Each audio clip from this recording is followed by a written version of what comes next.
Hi, welcome back to my channel. ಇವತ್ತಿನ ಕ್ಲಾಸಲ್ಲಿ ನಾವು 10.1ರ ಮುಂದುವರಿದ ಭಾಗವನ್ನು ಈ ಕ್ಲಾಸಲ್ಲಿ 1 by 1 ಬಿಡಿಸ್ತಾ ಹೋಗೋಣ. ಹಿಂದಿನ ಕ್ಲಾಸಲ್ಲಿ ನಾವು 1ರಿಂದ 3ನೇ ಪ್ರಶ್ನೆ ತನಕ ಬಿಡಿಸಿದ್ದೀವಿ. ಈ ಕ್ಲಾಸಲ್ಲಿ 4ರಿಂದ ಸ್ಟಾರ್ಟ್ ಮಾಡೋಣ. ಇಲ್ಲಿ ನೋಡಿ 4A, ಎಕ್ಸ್ ಅನ್ನು ಹೊಂದಿರುವ ಪದಗಳನ್ನು ಗುರುತಿಸಿ ಮತ್ತು ಎಕ್ಸ್ನ ಸಹಗುಣಕವನ್ನು ಬರೆಯಿರಿ. ಓನ್ಲಿ ನಾವು ಎಕ್ಸ್ ಅನ್ನು ಹೊಂದಿರುವಂತಹ ಈ ರೀತಿ ಎಕ್ಸ್ ಅನ್ನು ಹೊಂದಿರುವಂತಹ ಪದಗಳನ್ನು ಗುರುತಿಸಬೇಕು. ಮತ್ತು ಎಕ್ಸ್ನ ಸಹಗುಣಕ, ಎಕ್ಸ್ನೊಂದಿಗೆ ಯಾವುದು ಗುಣಿಸಲ್ಪಟ್ಟಿದೆ, ಅದು ಸಂಖ್ಯೆ ಆಗಿರಬಹುದು ಅಥವಾ ಬೇರೆ ಚರಾಕ್ಷರವಾಗಿರಬಹುದು, ಅವುಗಳನ್ನು 1 by 1 ಬರಿತಾ ಹೋಗಬೇಕು. ಇದನ್ನು ನಾವು ಈ ರೀತಿ ಬರ್ಕೊಂಡ್ರೆ ಕನ್ಫ್ಯೂಸ್ ಆಗಲ್ಲ. ಈ ಕಡೆ ಬೀಜೋಕ್ತಿಗಳು, ಈ ಕಡೆ ಎಕ್ಸ್ ಅನ್ನು ಹೊಂದಿರುವಂತಹ ಪದಗಳು, ಅಂದರೆ ಎಕ್ಸ್ ಯಾವ ಪದ ಹೊಂದಿದೆ ಅದನ್ನು, ಮತ್ತು ಎಕ್ಸ್ನ ಸಹಗುಣಕ ಅಥವಾ ಅಪವರ್ತನ ಈ ಕಡೆ ಬರಿತಾ ಹೋಗೋಣ. ಮೊದಲನೇದ್ದು y² x + y. ಇದರಲ್ಲಿ ಎಕ್ಸನ್ನು ಹೊಂದಿರುವಂತಹ ಪದ ಯಾವುದು? ಇದು y² x. ಇಲ್ಲಿ ನೋಡಿ y ಒಂದೇ ಇದೆ, ಇಲ್ಲಿ ಎಕ್ಸ್ ಇಲ್ಲ, ಹಾಗಾಗಿ ನಾವು ಇದನ್ನು ಮಾತ್ರ ಬರಿಬೇಕು. y² x. ಇಲ್ಲಿ ನೋಡಿ y² x. ಮತ್ತು ಈ ಎಕ್ಸ್ನ ಜೊತೆಗೆ ಗುಣಿಸಲ್ಪಟ್ಟಂತಹ ಚರಾಕ್ಷರ ಯಾವುದು? y² ಅಥವಾ ಇದು ಎಕ್ಸ್ನ ಸಹಗುಣಕ ಯಾವುದು? y². 13y² - 8yx. 13y² - 8yx. ಇಲ್ಲಿ ನೋಡಿ, ಇಲ್ಲಿ ಯಾವುದೇ ಎಕ್ಸ್ ಇಲ್ಲ, ಇಲ್ಲಿ ಎಕ್ಸ್ ಇಲ್ಲ, ಆದರೆ ಇಲ್ಲಿದೆ -8yx. ಹಾಗಾಗಿ ಅದನ್ನು ಮಾತ್ರ ಬರೀರಿ ಇಲ್ಲಿ. ಆದರೆ ಎಕ್ಸ್ನ ಜೊತೆಗೆ ಗುಣಿಸಲ್ಪಟ್ಟಂತಹ ಅಪವರ್ತನ ಅಥವಾ ಸಹಗುಣಕ ಯಾವುದು? -8y. ಮೂರನೇದು x + y + 2. ಇಲ್ಲಿ y ಅಷ್ಟೇ ಇದೆ, ಇಲ್ಲಿ 2 ಅಷ್ಟೇ ಇದೆ, ಆದರೆ ಇಲ್ಲಿ ಎಕ್ಸ್ ಮಾತ್ರ ಇದೆ, ಹಾಗಾಗಿ ಇಲ್ಲಿ ಎಕ್ಸ್. ಈ ಎಕ್ಸ್ನ ಅಪವರ್ತನ ಅಥವಾ ಸಹಗುಣಕ ಯಾವುದು? 1. ಇಲ್ಲಿ ಎಕ್ಸ್ನ ಜೊತೆಗೆ ಗುಣಿಸಲ್ಪಟ್ಟಿದ್ದು 1. ಇಲ್ಲಿ ಏನೂ ಇಲ್ಲ ಅಂತಂದರೆ ಇದರ ಜೋಡಿ 1 ಇರುತ್ತೆ. 5u + z + zx. ಇಲ್ಲಿ ನೋಡಿ 5u ಅಷ್ಟೇ ಇದೆ, ಇಲ್ಲಿ z ಅಷ್ಟೇ ಇದೆ, ಇಲ್ಲಿ zx ಇದು ಇರೋದ್ರಿಂದ zx ಇದೊಂದು ಪದ ಸಿಗುತ್ತೆ ನಮಗೆ. ಈ ಎಕ್ಸ್ನೊಂದಿಗೆ ಗುಣಿಸಲ್ಪಟ್ಟಿದ್ದು z. 1 + x + xy. 1 + x + xy. ಇಲ್ಲಿ ನೋಡಿ 1, ಇಲ್ಲಿ ಯಾವುದೇ ಎಕ್ಸ್ ಇಲ್ಲ, ಎಕ್ಸ್ ಇದೆ, ಮತ್ತೊಂದು xy ಇದೆ, ಹಾಗಾಗಿ ಇದನ್ನು ಈ ರೀತಿ ಬರ್ಕೊಳ್ಳಿ. ಇಲ್ಲಿ ಎಕ್ಸ್ ಇದೆ, ಮತ್ತೊಂದು ಎರಡನೇ ಪದ xy ಇದೆ. ಇಲ್ಲಿ ಎಕ್ಸ್ನ ಜೊತೆಗೆ ಗುಣಿಸಲ್ಪಟ್ಟಿದ್ದು 1, ಇಲ್ಲಿ ಎಕ್ಸ್ನ ಜೊತೆಗೆ ಗುಣಿಸಲ್ಪಟ್ಟಿದ್ದು y. 12xy² + 25. ಇಲ್ಲಿ 25 ಒಂದೇ ಇದೆ, ಇಲ್ಲಿ ಎಕ್ಸ್ ಇಲ್ಲ, ಹಾಗಾಗಿ 12xy². 12xy². ಈ ಎಕ್ಸ್ನ ಜೊತೆಗೆ ಗುಣಿಸಲ್ಪಟ್ಟಿದ್ದು ಇಲ್ಲಿ 12 ಇದೆ, ಮತ್ತಿಲ್ಲಿ y² ಇದೆ. ಎಕ್ಸ್ನ ಜೊತೆಗೆ ಗುಣಿಸಲ್ಪಟ್ಟಿದ್ದು 12 ಮತ್ತು y². 7ನೇ ಪ್ರಶ್ನೆ 7 + xy². 7 ಸ್ಥಿರಾಂಕ, ಇಲ್ಲಿ ಎಕ್ಸ್ ಇಲ್ಲ, ಇಲ್ಲಿ xy² ಇದೆ. ಈ ಪದವನ್ನು ಬರ್ಕೊಳ್ಳಿ. xy². ಎಕ್ಸ್ನ ಜೊತೆಗೆ ಗುಣಿಸಲ್ಪಟ್ಟಿದ್ದು y² ಮಾತ್ರ. 4ರಲ್ಲಿ ಬಿ, y² ಅನ್ನು ಹೊಂದಿರುವ ಪದಗಳನ್ನು ಗುರುತಿಸಿ ಮತ್ತು y²ನ ಸಹಗುಣಕವನ್ನು ಬರೆಯಿರಿ. ಇಲ್ಲಿ ನಮಗೆ ಮೇಲಿನ ಪ್ರಶ್ನೆಯಲ್ಲಿ ಎಕ್ಸನ್ನು ಹೊಂದಿರುವ ಪದಗಳನ್ನು ಗುರುತಿಸಿ ಅಂತ ಹೇಳಿದರು. ಇಲ್ಲಿ y² ಅನ್ನು ಹೊಂದಿರುವ ಪದಗಳನ್ನು ಗುರುತಿಸಿ y²ನ ಸಹಗುಣಕವನ್ನು ಬರೆಯಿರಿ ಅಂತ ಹೇಳಿದ್ದಾರೆ. ಮೊದಲು ನಾವು y² ಅನ್ನು ಹೊಂದಿರುವಂತಹ ಪದಗಳನ್ನು ಬರ್ಕೊಳ್ಳೋಣ. ಇದನ್ನು ಸಹ ಈ ರೀತಿ ಕಾಲಮ್ ಹಾಕಿ ಬರ್ಕೊಂಡ್ರೆ ನಮಗೆ ಈಸಿ ಆಗುತ್ತೆ. ಒಂದನೇದು 8 - xy². 8 - x y square. ಇಲ್ಲಿ ವೈ ಸ್ಕ್ವೇರನ್ನು ಹೊಂದಿರುವಂತಹ ಪದಗಳು ವೈ ಸ್ಕ್ವೇರ್ ಇರಲೇಬೇಕು ಅದರ ಜೊತೆಗೆ. ಸೊ ವೈ ಸ್ಕ್ವೇರನ್ನು ಹೊಂದಿರುವಂತಹ ಪದ ಯಾವುದು ಇಲ್ಲಿ? Minus x y square. ಮತ್ತು ಈ ವೈ ಸ್ಕ್ವೇರ್ನ ಸಹಗುಣಕ ಅಥವಾ ಅಪವರ್ತನ ಅಂದರೆ ಮೈನಸ್ ಎಕ್ಸ್. ಎರಡನೇದ್ದು 5y² ಪ್ಲಸ್ 7x. ಇಲ್ಲಿ ನೋಡಿ, ಇಲ್ಲಿ ಎಕ್ಸ್ ಒಂದೇ ಇದೆ, ವೈ ಸ್ಕ್ವೇರ್ ಇಲ್ಲ, ಹಾಗಾಗಿ ಇದು ಮಾತ್ರ ಬರುತ್ತೆ 5y². ಸೊ ಈ ವೈ ಸ್ಕ್ವೇರ್ನೊಂದಿಗೆ ಗುಣಿಸಲ್ಪಟ್ಟಿದ್ದು ಸಹಗುಣಕ ಅಥವಾ ಅಪವರ್ತನ ಅಂದರೆ 5 ಮಾತ್ರ. Third one, 2x² minus 15xy² plus 7y². ಇಲ್ಲಿ ನೋಡಿ, 2x² ಇದೆ ಬಟ್ y² ಇಲ್ಲ, ಹಾಗಾಗಿ ಇದನ್ನು ಬಿಡಿ.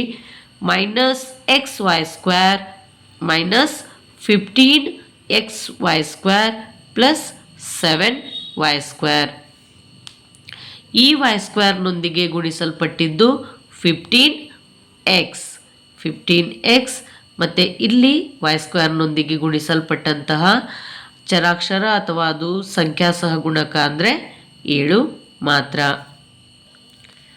ಐದನೇ ಪ್ರಶ್ನೆ, ಏಕಪದೋಕ್ತಿ, ದ್ವಿಪದೋಕ್ತಿ ಮತ್ತು ತ್ರಿಪದೋಕ್ತಿಗಳಾಗಿ ವಿಂಗಡಿಸಿ.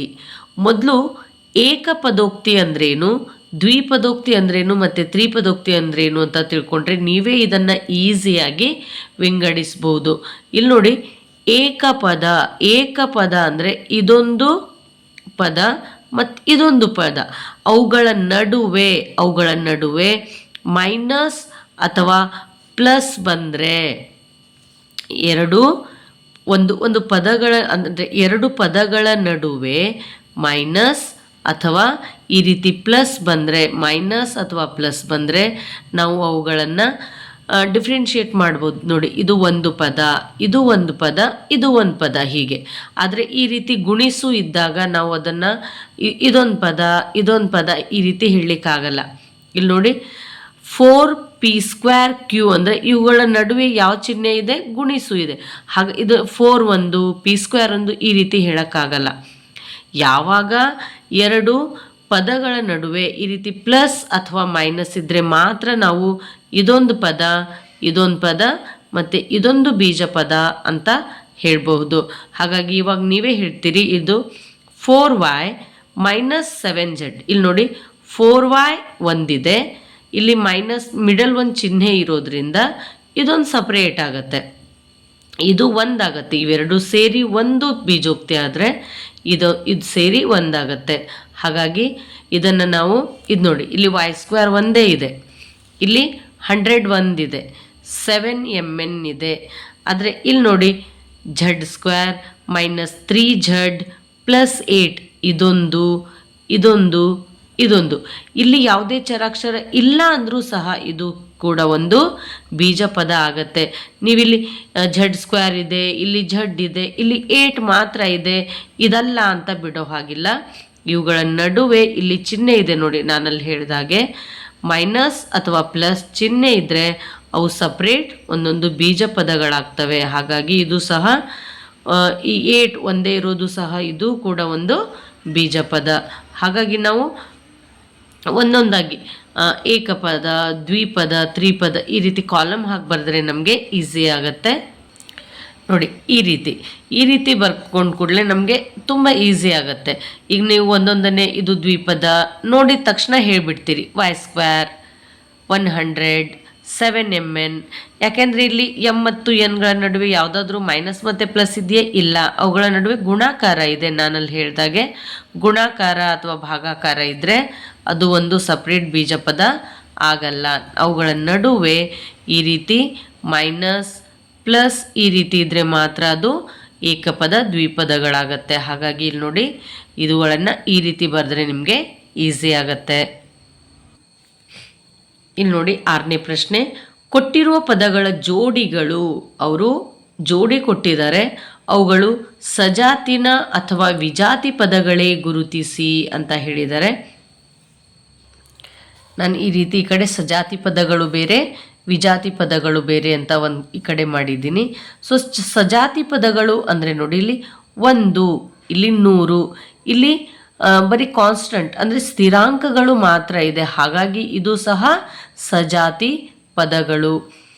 ಇಲ್ಲಿ 7x 5/2x, ಇಲ್ಲಿ ಬೇರೆ ಯಾವುದೇ ಚರಾಕ್ಷರಗಳು ಅಥವಾ ಪವರ್ ಅವುಗಳ ಘಾತಗಳು ಬೇರೆ ಆಗಿಲ್ಲ.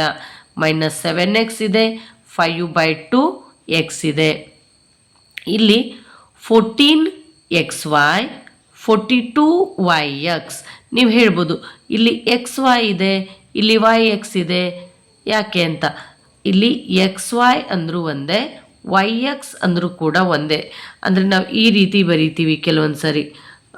2 × 1 = 2 ಆಗುತ್ತೆ, 1 × 2 = 2ನೇ. ಅಂದರೆ 2 ಒಂದ್ಲೇ 2 ಅಥವಾ 1 2 2 ಅನ್ನೋ ಹಾಗೆ ಈ ರೀತಿ ಅದನ್ನು ನಾವು XY ಅಂತ ಕೂಡ ಕರಿಬಹುದು ಅಥವಾ YX ಎಂದು ಸಹ ಕರಿಬಹುದು.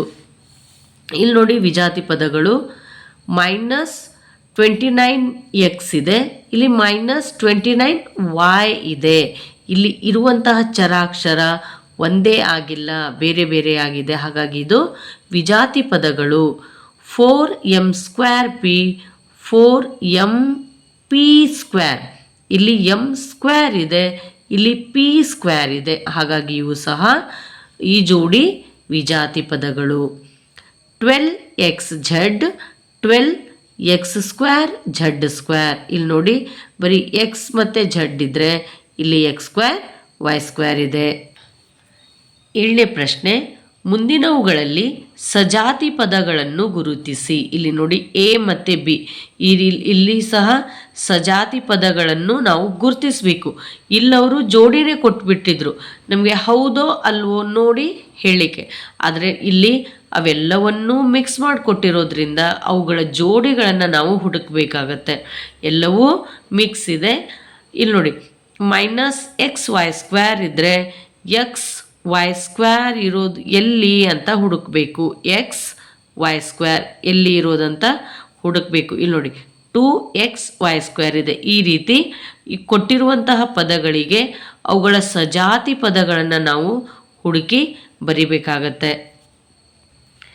ಇಲ್ಲೇನು ಮಾಡಿದ್ರು ಅವರೇ ಕೊಟ್ಬಿಟ್ಟಿದ್ರು ಜೋಡಿಗಳನ್ನು, ಬಟ್ ಇಲ್ಲಿ ಮಿಕ್ಸ್ ಮಾಡಿಕೊಟ್ಟಿದ್ದಾರೆ. ಇಷ್ಟೇ, ನಿಮಗೆ ಗೊತ್ತಾಗತ್ತೆ ಹೇಗೆ ಅಂತ. ಸೊ ನೀವು 1 ಮಾಡಿದರೆ ಎಲ್ಲವನ್ನು ನೀವೇ ಮಾಡ್ತೀರಿ. 7ನಲ್ಲಿ ಎ ನೋಡಿ, ಮೊದಲನೇದು -xy² ಇದೆ, ಮೊದಲನೇದಲ್ಲಿ ತೋರಿಸಿದ ಹಾಗೆ. ಅದಕ್ಕೆ 2xy² ಅದರಲ್ಲಿ ಹುಡುಕಿ ಈ ರೀತಿ ನಾನು ಬರೆದಿದ್ದೀನಿ. ಸೊ ನೀವು ಅದನ್ನು ಹುಡುಕಿ, ನಿಮಗೆ ಸಿಗಲಿಲ್ಲ ಅಂದರೆ ಇದನ್ನು ವಿಡಿಯೋ ಪಾಸ್ ಮಾಡಿ ಬುಕ್ಕಲ್ಲಿ ಹುಡುಕಿ ಆಮೇಲೆ ನೀಟಾಗಿ ಬರ್ಕೊಳ್ಳಿ. -4yx², ಇಲ್ಲಿ 20x²y, ಅಲ್ಲಿ ಹೇಳಿದ ಹಾಗೆ yx² ಇದೆ, x²y ಇದೆ. 8x², ಇದಕ್ಕೆ ಜೋಡಿ ಸಜಾತಿ ಜೋಡಿ ಪದ ಅಂದರೆ -11x² ಮತ್ತು -6x². 7y ಇಲ್ಲಿ 7 ಇದೆ, ಇಲ್ಲಿ ಯಾಕೆ ಸ್ಥಿರಾಂಕ ಇಲ್ಲ, ಇಲ್ಲಿ ಏನೂ ಇಲ್ಲ ಅಂದರೆ ಎಷ್ಟಿರುತ್ತೆ ನಮಗೆ ಗೊತ್ತಿದೆ, ಹೌದು ಒಂದಿರುತ್ತೆ. 100x -100x, ಅದಕ್ಕೆ 3x. ನೀವು ಅಂದ್ಕೊಳ್ಬೋದು ಇಲ್ಲಿ ಮೈನಸ್ ಇದೆ, ಇಲ್ಲಿ ಮೈನಸ್ ಇಲ್ಲ, ಇಲ್ಲಿ ಇರಲೇಬೇಕು ಅಂತಿಲ್ಲ. ಇಲ್ಲಿ ಚರಾಕ್ಷರಗಳು ಮಾತ್ರ ಸೇಮ್ ಇರಬೇಕು, ಇಲ್ಲಿ ಕೊಟ್ಟಿದ್ದೇ ಚರಾಕ್ಷರ ಆಗಿರಬೇಕು ಅಂದಾಗ ಮಾತ್ರ ಅವು ಸಜಾತಿ ಮತ್ತು ವಿಜಾತಿ ಪದಗಳಾಗ್ತವೆ. ಇಲ್ಲಿ ಸ್ಥಿರಾಂಕಗಳು ಬೇರೆ ಬೇರೆ ಆಗಬಹುದು, ಆದರೆ ಈ ಚರಾಕ್ಷರಗಳು ಅಕ್ಷರಗಳು ಏನಾಗಬೇಕು, ಈ ಚರಾಕ್ಷರಗಳು ಸೇಮ್ ಇರಬೇಕು. ಇಲ್ಲಿ ನೋಡಿ x² ಇದ್ದರೆ x² ಇದೆ, ಇಲ್ಲಿ y ಇದೆ y ಇದೆ, x² ಇದೆ x² ಇದೆ, ಈ ರೀತಿಯೇ ಇರಬೇಕು. ಇಲ್ಲಿ -100x 3x, -11yx, ಇಲ್ಲಿ 2xy, y x x, ಈ ರೀತಿ. 7th B 10pq -7pq 78pq, ಈ ರೀತಿ ಚರಾಕ್ಷರಗಳು ಸೇಮ್ ಇದ್ದರೆ ನಾವು ಅದನ್ನು ಸಜಾತಿ ಪದಗಳು ಅಂತ ಕರಿತೀವಿ. ಇಲ್ಲಿ ನೋಡಿ 7p 2405 p 2405 p 8q minus 100q minus p square q square 12q square p square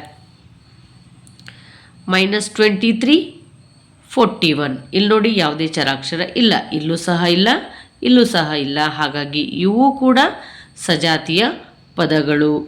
minus 5 p square 701 p square 13 p square q p square. ಇಲ್ಲಿ ನೋಡಿ 13 ಪಿ ಸ್ಕ್ವೇರ್ ಇದೆ, ಇಲ್ಲಿ ಪಿ ಸ್ಕ್ವೇರ್ ಇದೆ, ಇಲ್ಲಿ ಕ್ಯೂ ಇದೆ, ಇಲ್ಲಿ ಒಂದು ಕ್ಯೂ ಇದೆ. ನಾವು ಈ ಅಭ್ಯಾಸದ ಎಲ್ಲ ಪ್ರಶ್ನೋತ್ತರಗಳು ಅಂದರೆ ಎಲ್ಲ ಲೆಕ್ಕಗಳನ್ನು ವಿವರಣೆಯೊಂದಿಗೆ ತಿಳ್ಕೊಂಡಿದ್ದೀವಿ. ಯಾವುದಾದ್ರೂ ಒಂದು ಲೆಕ್ಕ ಗೊತ್ತಾಗಲಿಲ್ಲ ಅಂದರೆ ವಿಡಿಯೋ ಪಾಸ್ ಮಾಡಿ ಇನ್ನೊಂದು ಸಾರಿ ಕೇಳಿ ನೀವು ಟ್ರೈ ಮಾಡಿ. ನೀವು ಟ್ರೈ ಮಾಡಿದಷ್ಟು ಲೆಕ್ಕಗಳನ್ನು ಈಸಿಯಾಗಿ ಕಲಿತೀರಿ.